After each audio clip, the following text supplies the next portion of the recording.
during Halloween, when the Sandman was in here, I had 3 plasma balls running in here. So when he was in here, he touched 2 of them with 1 on each hand. So one of them was not happy and it blew up. So I took the board apart and I could smell that something burned up. And it's this little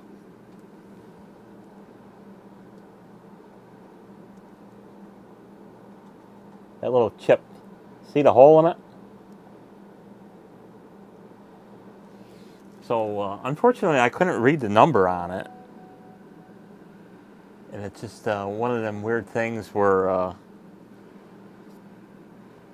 it's probably one of the deals where China made these things and they were just using whatever they could get. So it's some kind of transistor. I don't know what it is.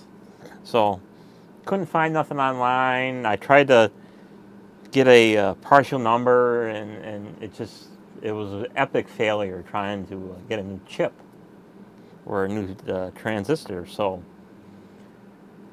didn't know what to do. So I took my other plasma ball apart just to see if it was built similar, and it's a little different inside, but I think it uses the same driver transistor to drive the transformer. So I just happened to see the number on it, and then I went over to Mauser and I bought a couple of transistors. So I'm going to see if I can swap it out and see if I can get it working again. So I got the yellow light for the battery, so I'm going to have to switch it batteries.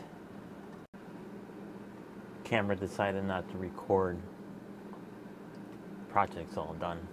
So what I did hit was on the underside of the board, there's a little surface mount piece of junk that decided to blow up. So I desoldered that little piece of junk, and it fell apart as I was desoldering it. And then I put in a new MOSFET, because that's what it is. It's a MOSFET to drive the transformer. So on the board here, it's got provisions for a through hole on top of surface mount. So I got a brand new MOSFET, and the MOSFET number is it's a FQP 50N06, and it is a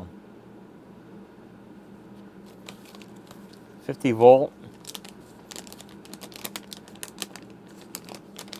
I think it was on there. Yeah, it's 60 volt, 50 amp TO220 MOSFET. So the component number is FQP 50N06, and of course I buy all my stuff from Mauser. So the Mauser part number is 512-FQP. So Foxtrot Quebec Papa 50N, and as in November, 06. So with these plasma, and the board here has a the silk screen has like a darker printed line. That means that the back part of the MOSFET faces that direction. So now we'll put this little bugger back together, and these things are kind of watch what you're doing with these things, because you can stick this wire in and not get it in the right spot. Because I've done this before, and I'm like, how come it don't work? And the thing was all. We want to make sure that the wire is nice and somewhat straight. And then at the bottom of the globe here, you're going to be jamming it right up the center. So that thing, I'll tell you, the offset thing, that's how they evacuate and put all the gases in it. So with this thing, we got to line up the notches. So we got one notch for power, and we got the 1 notch for the switch. So we'll stick that in there.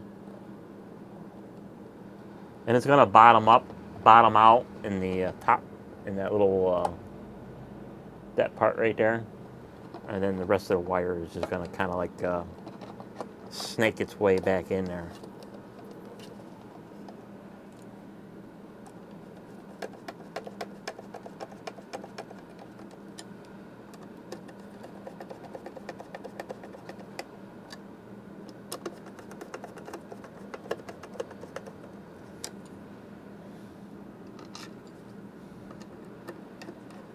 So like I said, I couldn't find any part numbers on that burned up component, and it's probably one of them situations where the thing's not even made anymore, and they're all out of stock everywhere around the world, and you can't get them, and blah blah blah. And it didn't matter anyway because I couldn't get a number off this thing.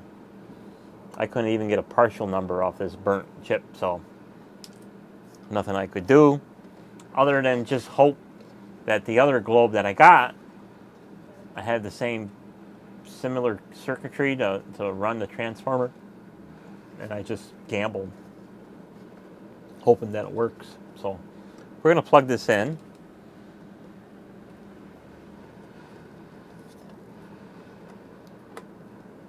And I seen a little flicker.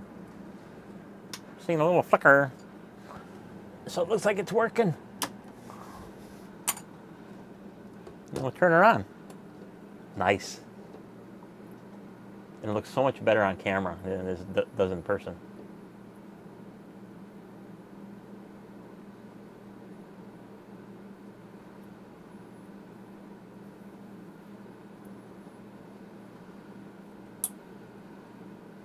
They say don't do that. Because what you do is you're making ozone, and high amounts of ozone is not good for you. So we got this old chap working again. So that's good. Because like I said, for me it was a big gamble on component guesstimation to make it work again. You know, because you may watch this channel and watch me do all these crazy projects. It's like I'm not a real electronics person. I don't know how, and I'll admit how I don't know how all circuits work and what the difference between components and this and that and blah blah blah. But generally, if it's broke, I can fix it to a point. You know, there's some situations where it's just not feasible to fix stuff. You know, because you'd have to source out parts, and sometimes the parts are so expensive that it's not worth fixing anyway. So this is the Discovery Ball, and these things are you know, they're a little novelty item. They're a little niche item. They're meant to play with it for a few minutes and then put it away and then forget about it. So you definitely don't want to be touching 2 globes running simultaneously, because one of them is going to blow up. And luckily I didn't blow both of them up, or I should say the Sandman didn't blow both of them up. Because I got that, the other one is a cat skull. Pretty much, it's got this same base, the same pyramid, trapezoid, square base, and you know, they come in different size balls and stuff like that. So hope you learned something, how to repair your plasma ball if you blew it up. And if you blew that MOSFET up, you can just replace it with a modern part until the world runs out of stock. And it's a FQP50N06. And the Mauser part number is 512-FQP50N06. And that will get your plasma ball up and running again, so you don't have to throw it away. So I hope you learned something. Thanks for watching, and we'll see you on the next video. Bye-bye.